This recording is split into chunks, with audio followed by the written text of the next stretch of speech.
Mundane Productions Audio presents Ash Flake in a Blizzard. Written by Gaston Ndanyuzwe.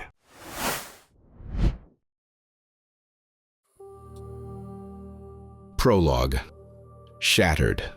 The hardest thing. What's the hardest thing you could possibly do? At first glance, the question sounds either trivial or impossibly vague. We're not talking about physical feats. Anyone can train for a marathon. Nor are we peddling Hollywood tearjerker cliches, hands clasped to chest, whispering, "Watching my child suffer." We've all binged that scene in HD and dozed through the credits. But have you ever truly asked yourself, under real constraints, what single act would gut you the most? I hadn't. Life answered anyway. Back in 2023, I had myself figured out. One unshakable truth I held was that I knew who I was. Hard questions didn't faze me. They anchored my identity. At its core was a 2-ingredient recipe I'd spent years perfecting: an eye for judging character and an insatiable appetite for introspection. I'd stress-tested both ad nauseum and always reached the same conclusion. When they failed, the failures only strengthened the whole. As my favorite Rwandan proverb says, "Ibuye ryagaragaye ntiribarikisha isuka." The stone you see won't break your hoe. My shields of introspection and observation served me well until, like rust on stainless steel, the impossible happened. First, spiderweb fissures spread across armor I'd sworn was indestructible. Then, one day in the spring of 2024, I glanced up and the sky was ablaze. My world a meteor, roaring to Earth seconds from impact. So, what was the hardest thing? It wasn't realizing life doesn't always sort itself out, nor was it the hubris of overconfidence. It wasn't even the voiceless rage, faithless prayers, or trading pride for survival. The hardest thing was admitting Black Hawk was down, behind enemy lines, with no exfil on the horizon.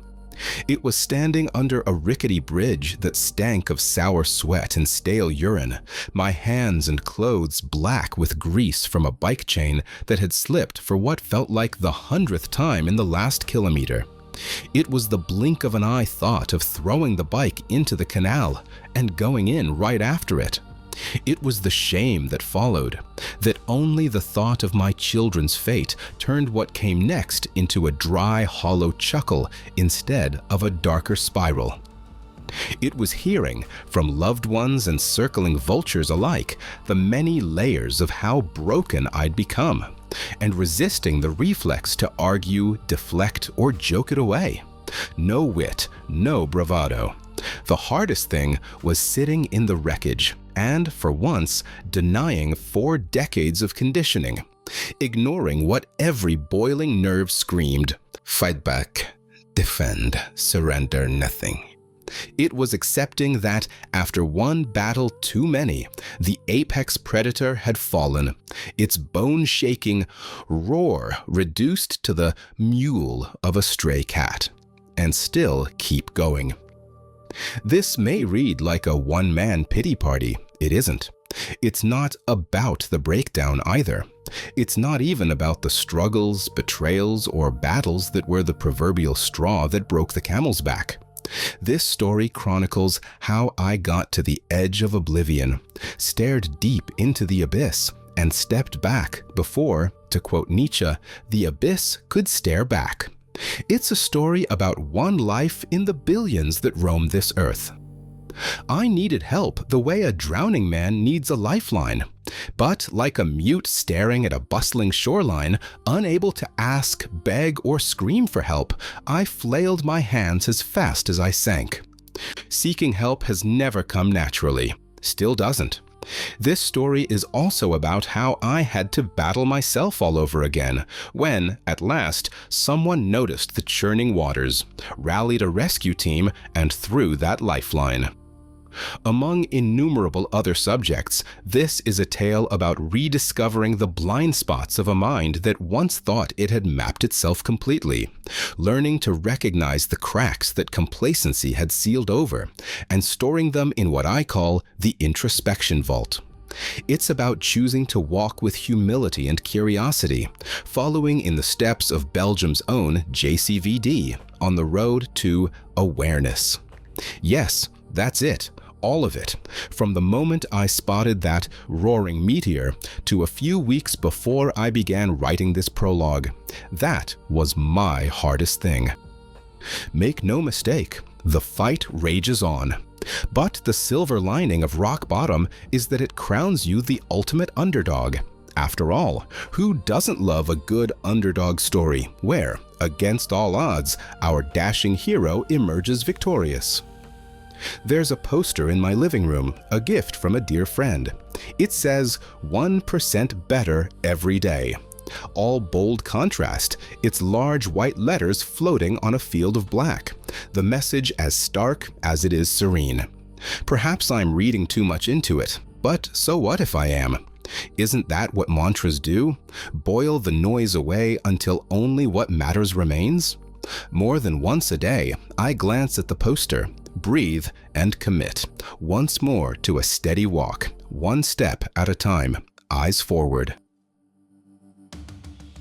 The 5 stages.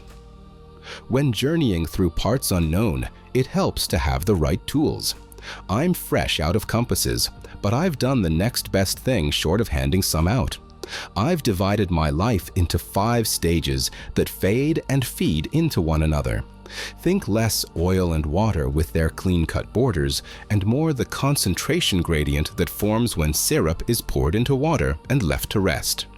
Each stage echoes a phase in the life cycle of a legendary sword, from raw ore through the violent transformations of the forge to the quieter existence of a shield fashioned from its shards, whose purpose is to protect. Or 1984 through 1995. Ore is the rawest form of any metal. At this stage, it holds all its potential, its inherent nature being the only constraint on its trajectory. Childhood is the same, undefined, malleable, time on your side, its pure possibility. Forge, 1995-2002. Heat, hammer, and the forger's care separate metal from slag. Early adulthood pressures and parental guidance play a similar role for people, setting most of us on tracks we'll ride for years. Blade, 2002-2013. Alloyed, tempered, and sharpened, the metal takes its intended form. It acquires a purpose and an edge. At this stage, one builds a career or starts a family. We are at the apex of our abilities. Shards, 2013-2024. Not every blade survives battle. Some deform, others chip, a few shatter. Relationship implosions, brushes with death, family losses, life offers no shortage of trauma.